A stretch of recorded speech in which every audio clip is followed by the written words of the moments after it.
Bom dia a todos. Bom, a Marisa é sempre essa criatura maravilhosa de sempre, né? Dizendo que eu vim trazer presente para vocês. Mentira. Mentira. E aí, Maurício, tudo bom? Mentira. O presente é ela que está me dando de estar aqui com vocês. E digo a vocês que a primeira vez que estive aqui foi muito grato para mim. Em sentir a energia dessa casa, sentir os corações que pulsam, essa mamãezada, né, da Dona Marisa, abraçando todos. Isso é maravilhoso, porque acho que o mundo está cansado de discursos moralistas, que falam de um amor platônico ao Cristo. Nós estamos precisando exatamente disso, né? O amor tem que girar em torno do abraço, em torno da compaixão, em torno do perdão. A gente precisa cruzar a fronteira, aquela linha imaginária, para de fato seguir o Cristo, né? Então, hoje nós vamos fazer uma pequena reflexão sobre a fé, né? Havia um pastor, um jovem pastor do norte dos Estados Unidos, uma pequena cidadezinha dos Estados Unidos, que trazia a mensagem do Evangelho de uma forma fulgurante, como se estivesse renascendo as ideias primitivas dos primeiros apóstolos da época do Cristo. Este rapaz discursava de uma forma brilhante, seus olhos brilhavam, seu coração pulsava energia, trazendo paz e harmonia para toda aquela congregação. Um certo dia, um certo domingo, ele convocou a congregação para ir ter na natureza, falar sobre o Evangelho do Cristo ao ar livre, tal qual o Cristo fazia quando trouxe a Boa Nova para a humanidade. E assim foi. No domingo seguinte, uns se ajeitavam perto das árvores, outros nas rochas. O pastor jovem chegava para seu discurso matinal, e toda a congregação, já em fronte a ele, esperava a sua palavra ardente. Este rapaz, naquele dia, parecia que estava inspirado além da conta. E dizia sobre a fé, sobre o Cristo, sobre os apóstolos, sobre as histórias contadas nas parábolas. E, num determinado momento, próximo do término de sua palestra, ele dá um intervalo, se abaixa e pega dentro de uma bolsa uma grande corda, amarra numa grande árvore e a lança ao outro lado de um abismo cujo, ao final, tinha um riacho ou um rio volumoso de rochas, e um outro companheiro na outra extremidade amarra esta corda numa outra árvore, tensionando-a. E ele se volta para a congregação e diz: meus amigos, vocês creem, vocês têm fé de que eu sou capaz de atravessar por esta corda tensionada ao outro lado do abismo sem me machucar? E a congregação dizia: sim, temos fé, como nossos companheiros protestantes diziam: aleluia, aleluia, Senhor. E mais uma vez ele pergunta à congregação se ele era capaz de passar por aquela corda sem se machucar, lembrando aos companheiros que lá embaixo ele poderia ter encontrado a morte. E eles diziam: sim, nós temos fé, nós cremos nisso. Ele baixou a cabeça mais uma vez, reflexionou sobre aquele momento, levantou-a e, olhando para a congregação, disse: já que vocês têm fé de que eu sou capaz de atravessar esse abismo sem encontrar a morte, em nome de nosso Deus, quem vem comigo?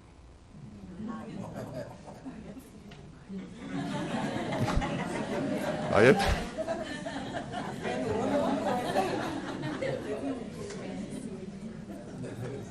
Quem vem comigo?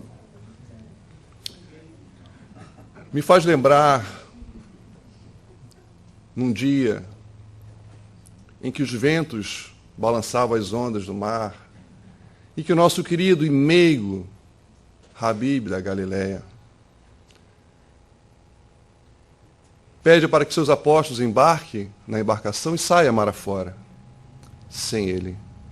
E disse-os que iria encontrá-los na terceira hora. As horas eram contadas de 3 em 3. Eram às 6 da tarde, naquele momento. 6 e 3, 9. 9 e 3, meia-noite. Meia-noite e 3, 3 da manhã. Como é que o Cristo iria encontrar os apóstolos a partir das 3 da madrugada, noite, só tinha um barco? Mas eles foram, confiando no Cristo. E aí, na terceira hora, o ambiente nebuloso, escuro, o mar revolto, batendo, água entrando no barco, e eles observam na escuridão um vulto se aproximando. E eles começam a gritar: fantasma, fantasma! E olha que só tinha homens na embarcação.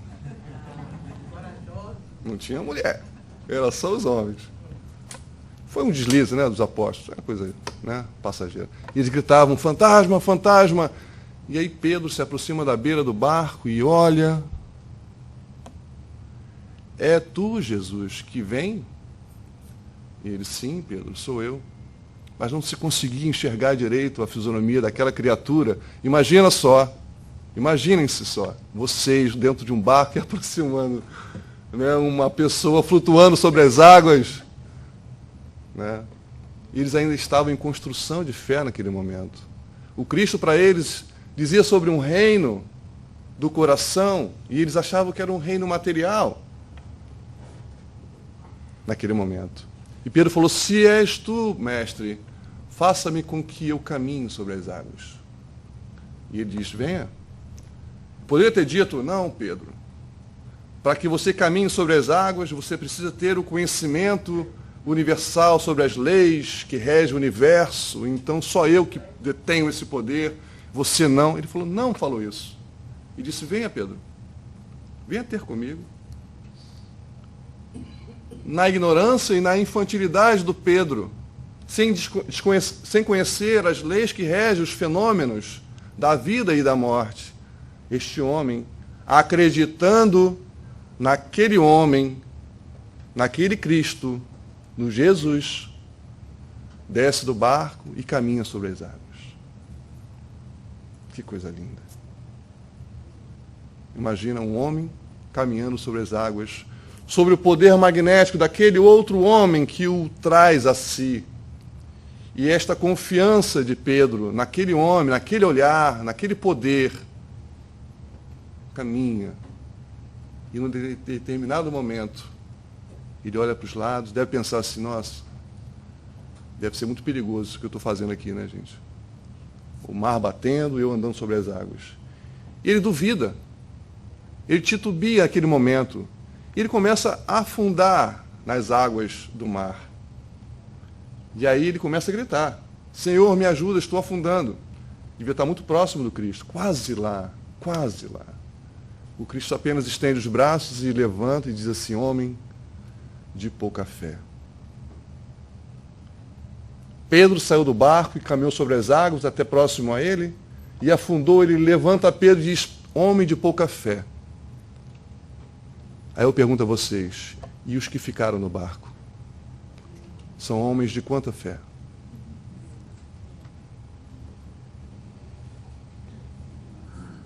Quantos de nós desejamos o carinho e os milagres do Cristo, mas não queremos sair do barco, da inércia, da inatividade?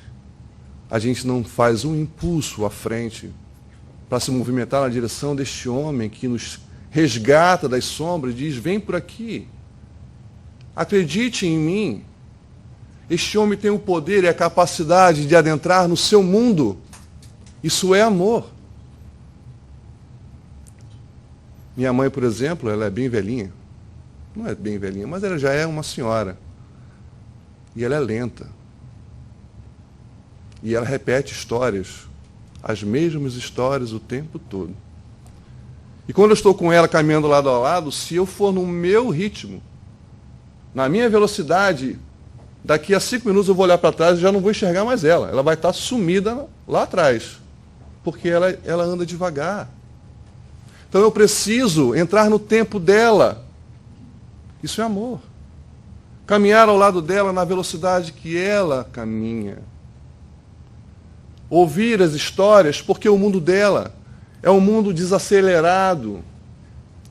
É um tempo diferente do meu. Como é que eu posso amar a minha mãe se eu não consigo entrar no tempo dela? Como é que eu posso amar meu filho se eu não consigo entrar no tempo dele? Se eu não consigo entrar na juventude dele? Se eu não consigo entrar nos sonhos dele? Se eu não consigo viajar nas histórias dele? Não que eu abra mão das minhas histórias, da minha intimidade, não. Mas o Cristo, essa estrela brilhante, essa estrela estelar, governador do mundo, entrou num corpo físico. Ele entrou no nosso tempo. Ele entrou na nossa história. Sem a necessidade de estar num corpo físico. E ele veio por quê? Veio por amor. Entrou no nosso mundo, no nosso movimento, no nosso tempo, na nossa ignorância. E ali, com cuidado, com carinho, com zelo, foi desfazendo os enganos, aceitando a ignorância humana e se deixando morrer na cruz por nós. Ele entrou no nosso tempo. E quantos de nós somos incapazes de entrar no tempo do outro, achando que o mundo tem que girar em torno do nosso tempo o tempo todo? Não é verdade? Nós precisamos entrar no tempo do outro. A construção da fé, como jovem pastor, é individual. Eu não posso ensinar a fé para vocês, nem tampouco vocês podem ensinar a fé para mim. Cada um constrói a sua própria fé. O nosso corpo físico, por exemplo, nós temos a graça da fortaleza do corpo até os 40 anos, mais ou menos. Depois daí, gente, cai. Cai tudo. Começa a caideira, né? Começa a caideira. É um problema, sério. Hã? 40 não, né? Ou 50, vamos botar essa... Vamos lá, 60, pronto, 60, pronto. Vamos ficar felizes. 60 tá bom, né? Uma boa média, né? Mas o que acontece? Nós, depois dos 60, começamos a ver despencar a rigidez do corpo físico, que nos possibilita uma vida de... Eu não posso cair daqui, né? Chegar para cá, que eu estou muito animado hoje. Não, é quase que eu caí do stage.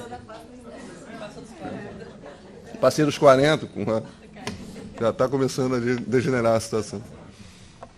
Então, como é que o corpo físico se fortalece? Se fortalece através do exercício. E o exercício tem a função de criar micro fissuras na musculatura do corpo. A gente machuca ele. A gente fere o músculo e ele se renova. E ele se regenera mais forte, mais saudável. E a gente machuca de novo o corpo. Para quê? Para que quando a gente passar dos 60, a gente viva uma velhice saudável. Pelo menos não deixar que o corpo se acabe antes do tempo. Assim é a fé. Desde que nascemos, porque nascemos através da dor, nós estamos quietinhos ali, né? Aconchegado no útero da mãe, crescendo, comendo de graça, morando de graça, bebendo de graça, né? Sem se preocupar com nada. De repente a mãe fala para a gente assim, ó, vaza, está na hora de sair. E mesmo que ela não queira, porque ela é boazinha, porque é mãe, o corpo naturalmente te expulsa daquele ambiente seguro. E você, pela dor, imagina você passar em 10 centímetros de dilatação, né? Com uma cabeça do tamanho de um... Né? Quanto tem a cabeça de um bebê, né? Muito mais do que 10 centímetros. Não é? Nordestino, né? Passa a cabeça, passa o joelho, pronto, aí acabou a mãe. Ela está atrapalhando minha palestra, a Marisa. Né? Tá vendo? Marisa, para com isso, mano. Que coisa chata.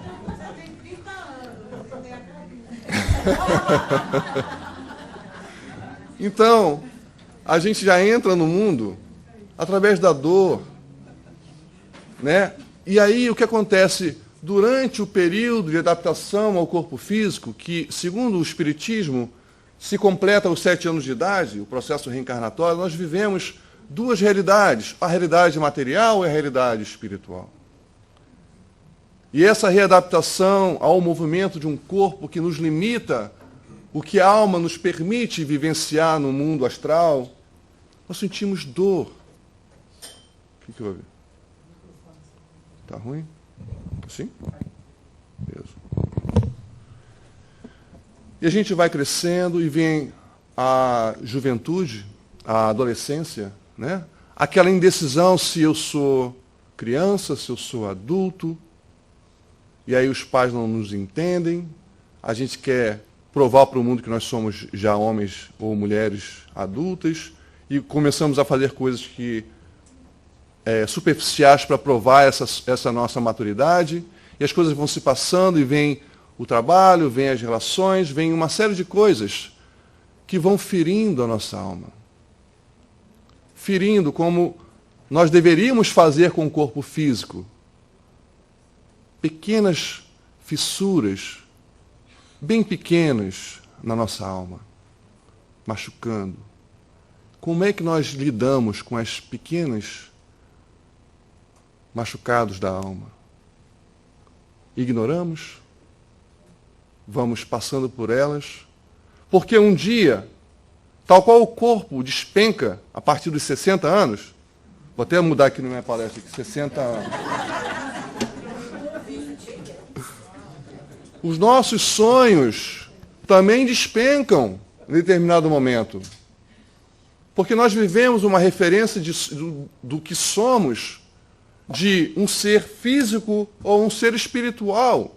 A todo momento eu vivo para o crescimento material e às vezes eu me pego desejando viver o meu crescimento moral.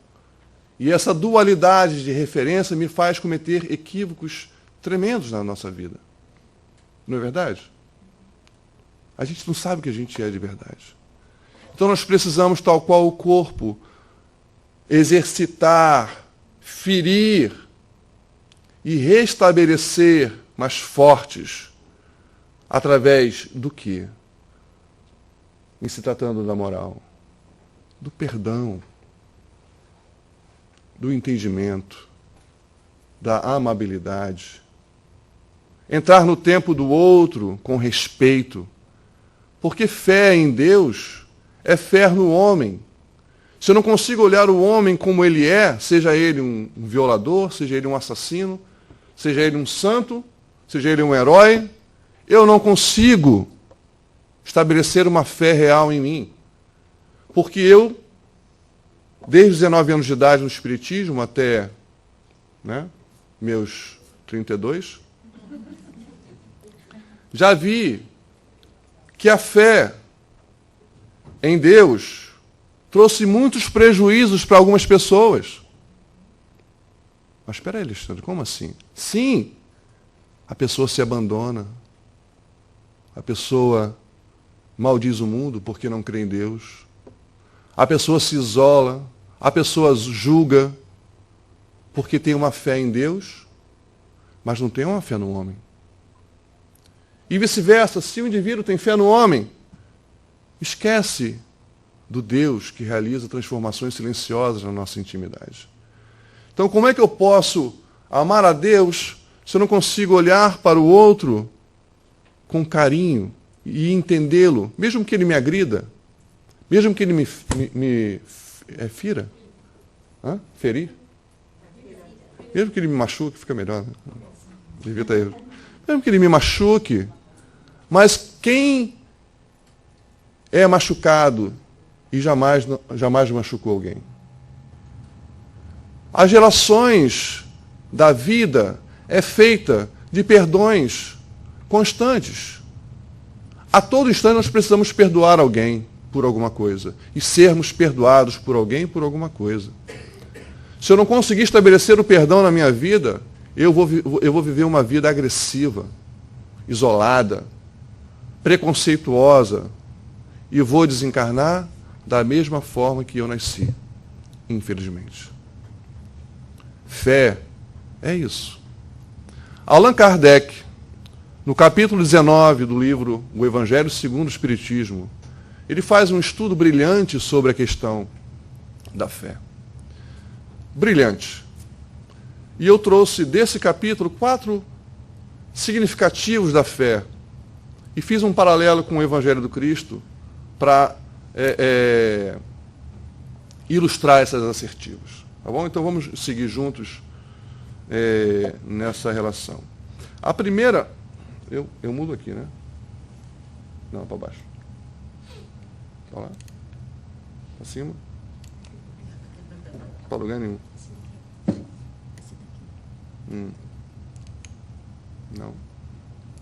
Não. Mudou. Obrigado. Eles mudaram. O tadinho está no sufoco lá, mudaram lá. Então, Kardec afirma que a fé, ela é necessária para o homem. A fé, ela é uma necessidade do homem. Por quê? Porque entre a fé e o medo existe o equilíbrio um equilíbrio que vai e que fica. Porque o medo ele te protege, mas ao mesmo tempo ele te isola do mundo. Não é verdade? O medo tem a característica de transformar você no neurótico, por exemplo. Eu vou apertar a mão dele, mas sei lá se ele está com uma conjuntivite. Não, mas não tem conjuntivite. Vai que está incubada. Vou apertar a mão dele e depois eu vou lavar minha mão bem lavada para me proteger. É o medo. Estar aqui hoje é um ato de fé cotidiana.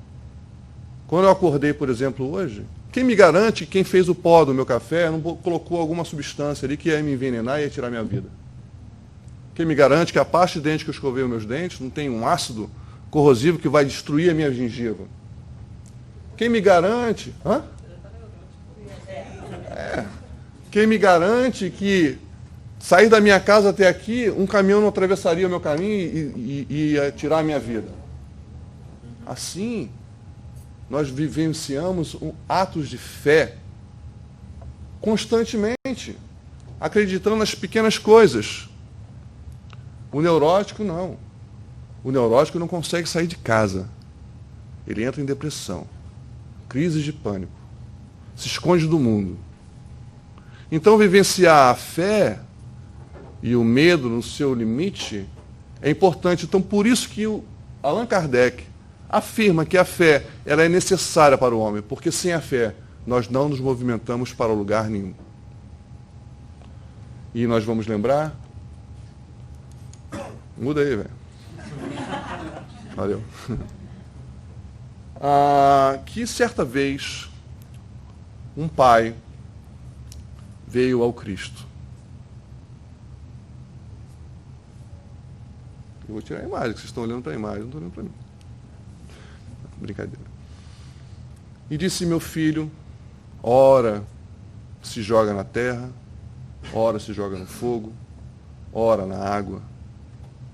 Trouxe os seus apóstolos e eles não conseguiram curá-lo. Não conseguiram curá-lo. O Cristo olha para aquela criança e vê, através daquela loucura, aquele espírito que o influenciava, que futuramente Kardec chamaria de obsessor. Coloca a mão na testa daquela criança, aquela criança se estremece no chão e levanta curada. Os apóstolos ficam abismados com aquilo e perguntam, por que nós não conseguimos afastar esse demônio, como era chamado na época do menino? E ele fala, homens de pouca fé. Se tivesses a fé do tamanho de um grão de mostarda, diria para essa montanha, mova-se daqui para lá, e ela se moveria. O grão de mostarda é a semente menor que existe. Qual o tamanho da nossa fé? Se nós não conseguimos ter a fé do tamanho de um grão de mostarda, qual o tamanho da nossa fé? E se é necessário ter fé, o que estamos fazendo na nossa vida? Vivendo como autônomos? Com medo? Como neuróticos? Quando a doença se aproxima, quando a dificuldade se aproxima, o que a gente faz sem a fé? A gente se amedronta de uma tal forma, maldiz a Deus, maldiz a todos ao nosso redor, porque nós não temos fé. Nós achamos que as dificuldades da vida não devem nos atingir. Mas a gente tem que perceber e lembrar que o corpo físico se fortalece através dos micros machucadinhos que fazemos, através do exercício, para que ele possa se fortalecer. E a nossa estrutura moral é a mesma coisa. Nós precisamos das pequenas dores do cotidiano para fortalecer o nosso coração na entrega a esse Deus. Porque se a gente parar para analisar a vida dos primeiros apóstolos, deveríamos ter psicografias falando sobre a vida deles, porque eles contam a construção de uma fé sólida, porque até quando Cristo foi para a cruz, nenhum deles permaneceram com ele. Por quê? Porque não tinham uma fé do tamanho de um grão de mostarda ainda. O Cristo ficou só, exceto João, o evangelista, e sua mãe. Ficou só. Onde estavam aqueles homens que vivenciaram 3 anos com aquela criatura estelar? Onde estamos nós em relação ao Cristo? Porque os apóstolos eram homens comuns como nós somos. Pedro era um homem agressivo, batia no irmão, porque não queria acordar para pescar. Judas era um homem extremamente materialista. São Tomé não acreditava em absolutamente nada, senão se fosse real. Enfim, eram homens normais, como cada um de nós aqui. E o Cristo escolheu propositalmente esse grupo de homens normais para dizer, meus irmãos de humanidade, vocês, nós somos capazes de, como os apóstolos, viver uma vida de fé. Não ser alienados ou fanáticos, abandonar o cotidiano, não. Porque viver a sua própria fé é ser um homem compreensivo ao seu chefe. É um homem ser grato ao trabalho, seja humilde que for, porque é dele que eu tiro o meu sustento para a minha vida material. É olhar com meu filho com doçura, entrando no tempo dele, da minha mãe, dos meus amigos. É saber perdoar 7 vezes, 70 vezes. Mesmo que doa a minha intimidade, mesmo que eu inflija as fibras... Morei tudo aqui. Que eu fira as fibras da minha alma através das feridas pequenas, porque eu preciso me fortalecer na minha fé. Eu preciso. Porque eu estou aqui nessa casa espírita hoje. Por que eu estou aqui? O que eu estou fazendo aqui? Porque o Evangelho é conversado aqui, mas ele não está aqui. Ele está no coração de cada um de nós. E é lá fora que ele vai iluminar outras vidas. Em primeiro lugar, nossa própria vida. Não é aqui. Não adianta eu vir domingo, segunda, terça, quarta, quinta, sexta e sábado, domingo de novo aqui, sem eu pegar esse ensinamento e convertê-lo em fé no meu irmão e em Deus, no meu dia a dia. Não adianta. Nós precisamos entender que nós não somos diferentes daqueles homens primeiros que compuseram o apostolado do Cristo Jesus. Não podemos pensar assim. Nós somos capazes de realizar coisas muito maiores do que imaginamos. Seguindo, então, Kardec, ele está tocando para mim lá. Não está funcionando isso aqui. Ele afirma que a fé confere a perseverança, a energia para alcançar a vitória sobre os obstáculos. Nós trazemos, então,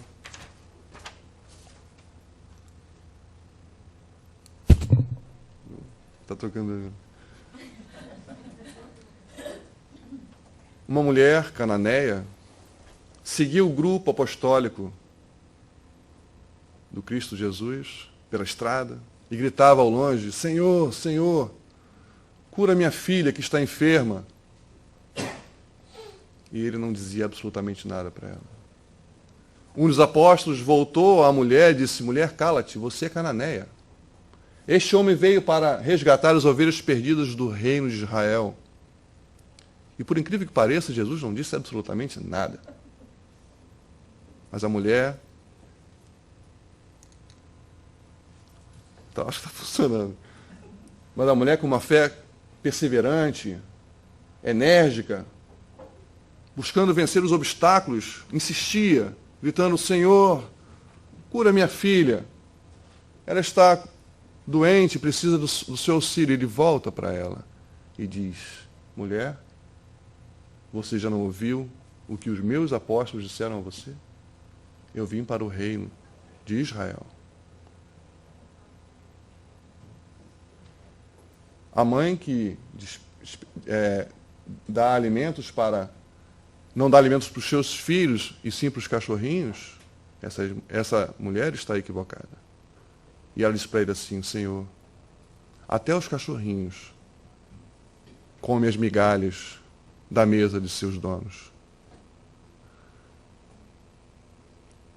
E o Cristo olha para ela e diz assim: mulher, volte para sua casa, sua filha está curada. E ele olha para aquele grupo de apóstolos e diz: eu nunca vi em todo o reino dos filhos de Israel uma fé como essa. Um aprendizado. Eu fico imaginando se fosse nós no lugar daquela mulher. Um cara vinha para a gente e dizer assim: não, ó, vai embora que aquele lá veio para a gente. O que a gente diria para ele, né? Ah, vai então, bando de vagabundo. Vocês não tem que fazer mesmo. Fica aí de um lado para o outro, vagando pelas estradas. A gente ia esculhambar esse grupo. Não é verdade? Quem são vocês para dizer: ah, eu vou procurar outro caminho? Nós precisamos entender essa fé que persevera, essa fé que nos dá uma energia de vida, um brilho nos olhos para passar pelos nossos obstáculos diários. E os obstáculos diários são os obstáculos do coração, porque a vida é a vida. A vida, ela é colorida ou ela é cinza de acordo com o que nós olhamos. E os óculos dos nossos olhos é a nossa estrutura moral que dita a cor do mundo. Então essa fé que confere essa perseverança, ela olhou aquele homem não com os olhos do pessimismo, da indiferença, da mágoa, da raiva. Ela olhou aquele homem com olhos de entendimento, porque ela via a lição que ele queria ensinar àqueles homens. E jamais deixou a sua filha, por ela, desamparada, mesmo com a negação dos apóstolos do próprio Cristo, para ensinar aos apóstolos. Essa é a fé que persevera, que te dá energia para o nosso dia a dia. Kardec, então... Olha para cá, rapaz. Aí. É a própria. Então, Kardec, no seu estudo do capítulo 19, afirma também que a fé é sempre calma, confere a paciência que sabe esperar. Olha que coisa linda. Todo mundo aqui é calmo, não é? Oh, yeah. Todo mundo tem paciência, sabe esperar as coisas acontecerem. Não é verdade? Ou não é? Então nós vamos ao texto bíblico, né, e lembrar conhecida como a mulher hemorroíça. O texto começa assim: havia 12 anos, que uma mulher tinha um sangramento ininterrupto. Essa mulher, sabendo da passagem do Cristo pelas redondezas, por ser mulher já era difícil se aproximar dele, pelo preconceito da época. Mas ela insistiu. Ela foi atrás, e ela pensava assim: se eu conseguir tocar nas vestes dele, eu vou ficar curada. E ela foi, pelo grupo, pela multidão, e o tocou. De repente, o Cristo levanta os olhos e diz assim para os apóstolos: quem me tocou? Os apóstolos: esse cara está doido. Nós estamos cercados de dezenas de pessoas. Ele pergunta: quem tocou ele? Como assim? Alguém me tocou de uma forma especial. E a mulher, sentindo a cura em seu corpo, porque quando ela tocou, sentiu um tremor na sua intimidade, e ela tinha certeza de que ela tinha sido curada. Se aproximou do Cristo e falou: eu te toquei, Senhor. E ele diz assim: minha filha, sempre a sua fé te curou. Esse texto é muito explorado na questão do toque, né? Como ela funciona como uma bomba que puxa aquela energia, né, para ela através da fé. Mas a gente esquece o início do texto, que fala que ela, há 12 anos, tinha um sangramento ininterrupto. Vocês pararam para imaginar o que é uma mulher que tem um sangramento durante tanto tempo assim? Uma mulher fraca, com dores de cabeça constantes. Tem algum médico aqui? Alguém que entenda de... Né? É uma pessoa extremamente debilitada a nível de saúde. Um sangramento constante, anemia profunda, sono, cansaço. E aquela mulher, segundo o texto, nunca desistiu da sua cura.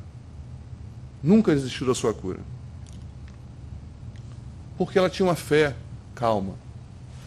Ela tinha a paciência que sabe esperar. E ela esperou, trabalhando sempre.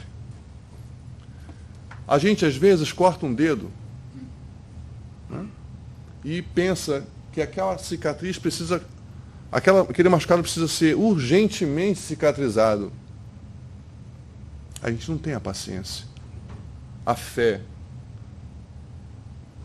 A gente tem uma restauração do corpo físico que vai durar 3 meses, a gente quer que seja em um dia. Então nós somos imediatistas, extremamente imediatistas. Você imagina se o Cristo fosse imediatista? Ele metia um spell na humanidade e todo mundo ia ficar bom.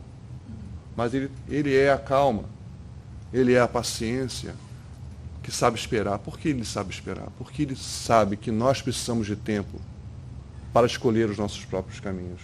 Isso é respeito. Quando eu tenho fé, calma, paciente, que sabe esperar, eu já olho para aqueles que estão ao meu redor. Veja sempre que essa colocação é colocada no nosso cotidiano. A fé é necessária. O primeiro significado de fé, para o homem viver a sua vida com um bom proveito.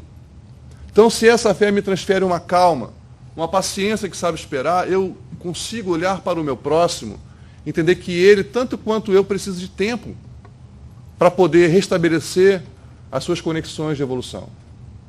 Ele precisa de experiências para poder viver a sua própria realidade. E eu preciso respeitar, tal qual eu preciso de respeito para viver as minhas. Eu preciso estabelecer essa fé na minha intimidade. E essa mulher é um exemplo claro dentro do Evangelho sobre essa fé, que sabe, que é calma e que sabe esperar. Seguindo.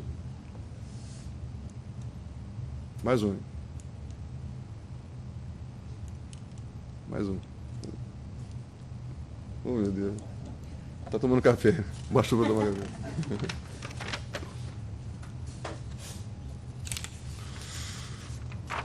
E por fim, essa é a que eu mais gosto. Não confundamos a fé com presunção. A verdadeira fé se alia à humildade. Olha que interessante. Fé com presunção. A verdadeira fé se alia à humildade. Então vamos nos relatar a um texto bíblico que fala sobre centurião. Centurião era um comandante romano que ele tinha sob o seu comando 100 homens, uma centúria. Você imagina o poder desse homem. Roma era o dono do mundo, o Império Romano era o dono do mundo na época. E esse homem busca o Cristo, se ajoelha aos pés do Cristo e diz assim: Senhor, em minha casa tem um empregado que é parte da nossa família, está paralítico, ele está quase morrendo, sofre muito. Eu quero que o Senhor o cure. E ele diz assim: tudo bem, meu irmão. Levantou o centurião: vamos à sua casa que eu vou o curar. Ele dá 2 passos para trás e diz assim: não, Senhor, eu não sou digno de que você vá à minha casa. Eu, como centurião, digo para os meus exércitos: se mova daqui para lá, de lá para cá, e eles se movem. E eu sei que você, no seu poder, tem a capacidade de daqui dizer para que ele se cure, e ele vai se curar. E ele diz assim: vá, meu irmão, vá, porque a sua fé humilde, o curou. Aí eu fico imaginando a gente, né? Jesus Cristo, eu chego para Jesus Cristo e diz assim: Senhor, tem meu filho está doente lá em casa, o senhor pode curar ele para mim? Aí dizia para mim assim: não, eu vou lá na sua casa para curá-lo. Eu diria para ele, dizer que não, você não é digno de entrar na minha casa, que de jeito nenhum. Agarrava no braço de Jesus Cristo, trazia ele agarrado, né? Arrastando, ele contando desde a vida na minha casa. Aí chegava em casa, dava cafezinho para ele, né, Jesus? Né? Íntimo do cara. Batia logo um selfie com ele, né? Eu e ele, pá! Já botava no Facebook para causar inveja em todo mundo. Não, aí, tava com Jesus, ó. Tava assim, eu, Jesus, ó. Tava um comentário da foto ainda, né? E aí chegava aqui no centro e dizia assim: ei, Marisa, sabe quem foi lá em casa ontem? O cara, velho. Jesus Cristo esteve lá em casa, tomamos um café junto. Vai lá no Facebook, você vai ver a foto dele, a prova está lá no Face. Então nós somos assim, nós somos essa fé, às vezes presunçosa, que foge da humildade que precisa ter. Então, quando eu iniciei a palestra de hoje, falando sobre os discursos moralistas, né, que a gente vê a todo instante, a todo momento, falando sobre tantas coisas, só um parêntese nisso tudo. Essa palestra surgiu. Nós fazemos um trabalho na nossa casa espírita de atendimento fraterno, que é constituído de uma entrevista individual e, quando necessário, mais 5 visitações para uma terapia de grupo, cujo tema principal é o Evangelho. Estudando esse capítulo 19, uma companheira disse assim: Alexandre, até onde a fé raciocinada leva o homem à humildade? E até onde a fé cega afasta o homem da humildade? Porque está aqui no Evangelho. A fé está baseada na humildade. E vocês podem ter certeza, esta afirmativa dessa criatura de Deus mexeu com todas as minhas estruturas. Eu fiquei pensando, por que a gente não coloca os joelhos no chão e ora como uma criança? Porque é deles o reino de Deus. Essa infantilidade que desconhece as leis que regem o universo. Nós colocamos significado em milagre da derrogação das leis naturais. Mas se eu não conheço as leis naturais, não que o milagre exista, porque pedagogicamente eu sei que todo fenômeno tem uma lei natural por trás regendo ele. Mas se eu não conheço, por que eu não me dou o direito de olhar para esse Cristo e dizer: Senhor, opere uma transformação na minha vida? A minha fé, a minha oração é sempre lógica. é sempre concatenada. Eu preciso me relacionar ao Cristo sem freios. Ao Cristo Jesus sem freios. A fé cega é aquela que idolatra, porque como carente que sou, eu idolatro o ser humano. O pastor, o padre, o dirigente espírita. Então a culpa não é dele, é minha. Que olho ele como um Deus e não como um ser humano. E quando ele erra, eu me afasto de Deus por conta dele. Então eu não estou em Deus, eu estou nele. Eu estou nele, não estou em Deus. Então a fé cega me tira a visão da humanidade, daquele que busca a evolução tanto quanto eu busco.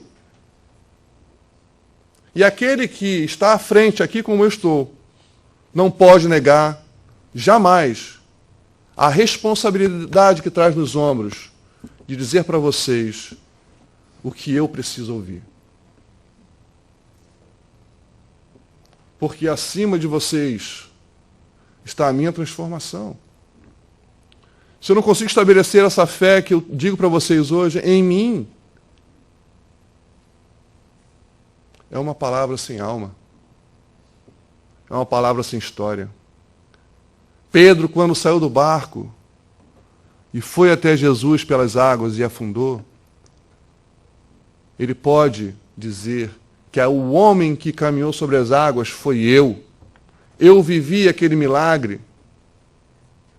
Mas aqueles que ficaram no barco vão dizer que viram alguém, viram um homem caminhar sobre as águas, e não eles. Porque eles permaneceram dentro do barco. Como muitos de nós passamos uma vida inteira frequentando uma congregação religiosa, que quer que seja, aplaudindo o padre, o pastor ou o dirigente. Nossa, que homem lindo, que mulher maravilhosa, que discurso brilhante, mas eu sou incapaz de dar um passo na direção da minha própria evolução. O evangelho daqui, ele não pode estar aqui, ele tem que estar aqui. Eu preciso me fortalecer na fé humilde para entender que eu preciso me movimentar através do perdão, da compaixão, entrar no tempo do outro. Eu preciso, definitivamente eu preciso. Então esse centurião traz esse questionamento da nossa fé raciocinada, que muitas vezes nos afasta pela arrogância desse Cristo, que é amor profundo. Eu preciso entrar naquela sala do passe com fé, atrelado a essa criatura que me ama e que me entende, e olhar para o meu irmão, que ali se senta, com amor, com carinho, com ternura. Não pelo bem dele, pelo meu bem. Para que eu não me transforme num hipócrita, de uma verbalização moralista ao outro, sem mover uma palha na minha intimidade. Eu não preciso largar a minha mochila de pecados na porta e entrar aqui com um sorriso como se eu fosse um santo. Não. Porque o Cristo Jesus, ele quer exatamente mexer naquela malinha que ficou lá fora. É lá que ele quer mexer. E é lá que a gente precisa botar para ele, com toda a segurança do mundo, aqui. Isso aqui é o meu passado. Isso aqui foram os meus tropeços. O que eu tenho que aprender com isso aqui? Ensina. Eu preciso entrar inteiro aqui. Me apresentar inteiro a esse Cristo. Eu preciso. Para que eu possa transformar a minha vida e não viver numa hipocrisia vazia.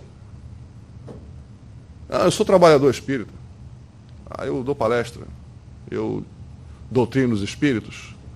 Eu recebo Bezerra de Menezes. Eu recebo Meimei, né? Uma hora aqui, né? O médico da casa. E aí, chego em casa, não entendo meus filhos. Ignoro a minha mulher. Odeio meu patrão. Tem um funcionário que eu odeio, porque ele não me entende. mas eu estou de sorriso aberto aqui, como se trabalhar fosse significado de crescimento. Não é. I'm sorry.